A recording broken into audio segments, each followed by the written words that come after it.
Do I know you? Are you a friend of my husband from his middle school days? I asked, eyeing the stranger warily.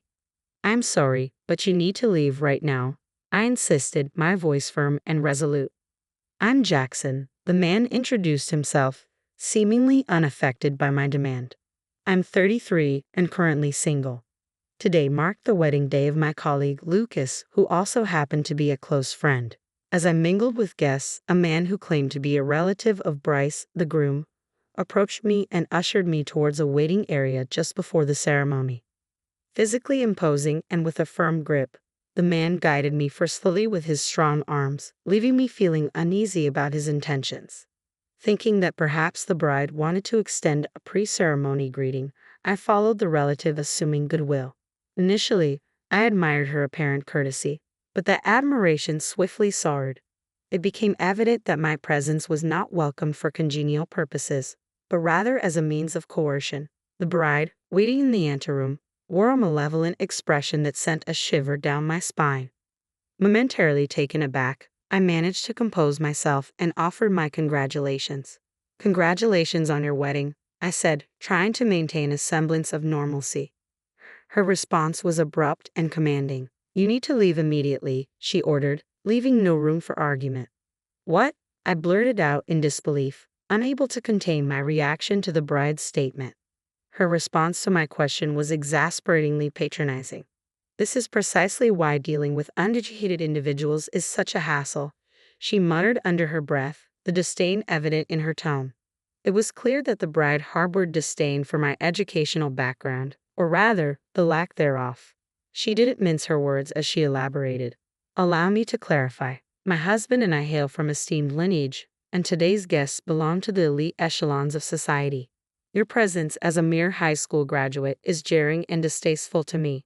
The implications were not lost on me. My educational background had become a source of embarrassment in their esteemed circles. Naturally, I was aware of Lucas' prestigious background and the disdain some harbor towards those without extensive academic credentials. It wasn't a new experience for me. I'd encountered similar attitudes before. Despite this, my bond with Lucas transcended such superficial judgments, prompting me to attend his wedding. My sole intention was to partake in the joyous occasion and celebrate my friend's union. However, the bride's blatant disdain towards me, a guest she deemed unworthy, cast a shadow over the festivities. Feeling increasingly uncomfortable, I inquired if I could offer Lucas a few words of congratulation before taking my leave. The reaction from the bride and her relatives was immediate and explosive. Feeling overwhelmed by the tension and animosity, I couldn't help but mutter, "This is all a bit too much for me." Confused by their laughter in what seemed like a serious moment, I dared to inquire about the reason behind their amusement. The bride's response stunned me beyond belief. My husband didn't invite you here out of friendship, but rather out of pity, she declared matter-of-factly. As she continued, the pieces of an unexpected puzzle started to fall into place. Despite my bewilderment, she proceeded, delving into the depths of my troubled past, one marked by parental abandonment and a childhood spent in the confines of an orphanage. She went on to explain how my struggles with malnutrition had left a lasting impact, evident in my tall yet slender frame even into adulthood. The revelation left me speechless, realizing that Lucas's invitation to his wedding was not an act of camaraderie, but rather an expression of empathy towards a former classmate enduring ongoing hardship. The bride jumped to a startling conclusion, assuming Lucas's invitation was an attempt to provide me with a meal at the wedding.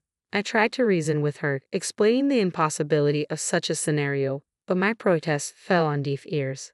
In a tone laced with disdain, she proceeded to belittle my worth, emphasizing the stark disparity between Lucas's accomplishments and mine. According to her, Lucas's compassion could potentially elevate his status, but she couldn't fathom allowing someone with only a middle school education to attend her wedding.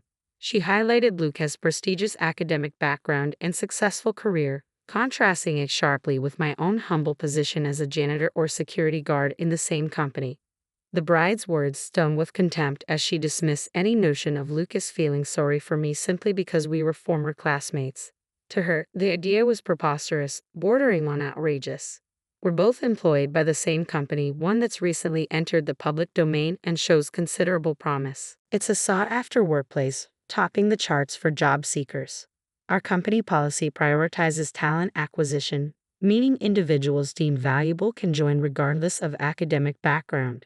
Despite the company's prestige, I acknowledge the disparity between a junior high school graduate like myself and a college-educated colleague. Yet, regardless of the motives behind Lucas's invitation, I simply wish to extend my congratulations. I harbored no expectations in return. However, earnestly articulate my sentiments and plead my case, the bride remains resolutely unyielding. Her gaze is consistently cold, as though regarding something unsavory. It's as if she's reluctant to even share the same airspace with me. She dismisses my heartfelt expressions of friendship with disdainful indifference. Are you trying to cozy up to my husband and snag a job with just a junior high school diploma? Her words were just a rejection of my presence at their wedding. They hinted at potential repercussions in the workplace. Caught off guard, I struggled to find a response. Despite the company's acceptance of individuals with minimal education, I couldn't bring myself to accept such condescension, especially from the spouse of my colleague. Suddenly, a male relative's actions escalated the tension further. Ignoring my protests, he forcibly grabbed at me, his actions invasive and aggressive. Attempting to fend him off, I reached for his arm, but he forcefully pushed me against the wall. A sharp pain shot through my back and chest, eliciting a low, guttural growl of pain. Enough, just leave, the relative barked before completing its sentence, abruptly opening the door to the waiting room. I was unceremoniously ejected, landing on the floor with a resounding thud. Despite the rough treatment, I resolved to carry on without offering my congratulations to Lucas. Preferring not to risk being barred from the wedding altogether, I sought refuge in a nearby cafe, biding my time before rejoining the festivities with the other guests. As the wedding reception commenced, I settled into my seat, hoping to blend in unnoticed. However, the bride's penetrating gaze soon found me. Without uttering a word, her lips moved silently, forming a single question directed at me. What are you doing here? The bride's expression shifted as the relative man spotted me. With determination, he lunged towards me, seizing my arm in an attempt to forcibly remove me. However, this time, I wasn't going to be ejected so easily. Nearby attendees sprang to action, rallying around me, shielding me from the relative's grasp. Panic flashed across the relative's face as he struggled to comprehend the situation. Sensing the urgency, the bride seemed equally flustered. Seizing the moment, I grabbed hold of a nearby microphone and addressed the bride, who remained bewildered by the unfolding events. Bride, I owe you an apology for my earlier words. My desire to witness Lucas's wedding led me here today, I declared loudly, ensuring my message reached her despite the chaos surrounding us. Lucas, seated at the head table, overheard our exchange and interjected with confusion and concern. What's happening here? What's all this about? He demanded. The bride, visibly shaken by Lucas's unexpected intrusion, responded in a tremulous voice, It's nothing, just go back to your seat, Lucas. With a hint of desperation, she added, I asked Jackson to leave because he only has a junior high school education. It wouldn't be a good match for us, Lucas. Feeling a sense of resignation, I addressed the bride, who appeared lost in her own distress. I apologize for any inconvenience I've caused. If it's what you desire, I'll sever all professional ties with Lucas. Please forgive me for any disruption I've caused. A hush descended over the entire hall as my declaration hung in the air. The bride was the first to break the silence. What? Fired? What's going on? Lucas's voice quivered with confusion. What did you just say? Recognition dawned on Jackson's face as he processed my words. That's correct. I am Jackson, the president of our company, I affirmed, my tone steady. I may have only graduated from junior high school, but I founded a delivery company at the age of 16. With nothing but a bicycle, I transformed it into a major corporation over the span of a decade. And in response to changing consumer habits, we swiftly transitioned into a publicly traded entity. Lucas wasn't just a friend to me, he was a lifeline, a source of unwavering support when I needed it most. He shared his meals with me, showing kindness and compassion during times when I struggled with malnutrition. Raised in an orphanage until the age of 15, I lacked the familial stability that Lucas enjoyed from the age of 12, when he was adopted by his current parents. Despite our different upbringings, Lucas and I remained close even after our paths diverged geographically. When we embarked on the journey of entrepreneurship together, Lucas vowed to dedicate himself to our shared vision. Witnessing his transformation from a shy individual to a confident groom filled me with immense joy.